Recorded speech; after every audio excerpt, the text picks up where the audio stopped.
সাধুবাদ জানাতে হয় এরকম সুন্দর একটা অনুষ্ঠান আয়োজন করার জন্য।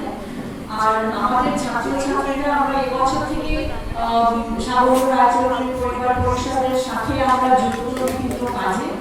আর এটা আমি দেখছি যে আমাদের ছাত্রছাত্রীরা ভীষণভাবে এতে মানে খুব আনন্দ পায় এইসব কাজ করে। এর আগে ফেব্রুয়ারি মাসে একটা এক্সিবিশন হয়েছিল, সেখানেও আমাদের ছাত্রছাত্রীরা খুব স্বতঃস্ফূর্তভাবে পার্টিসিপেট করেছে। আর এই আজকের যে অনুষ্ঠানটা মূর্ছনা, এটা যে বাংলা আর ভারতবর্ষের যে ঐতিহ্য বহন করে যাচ্ছে, সেটাও দেখছি ছাত্রছাত্রীদের প্রচুর উৎসাহ।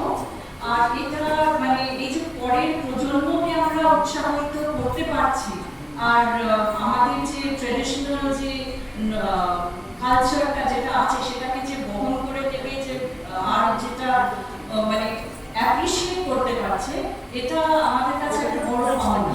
এটার জন্য আমরা পরিবার পরিষদের কাছে বিশেষভাবে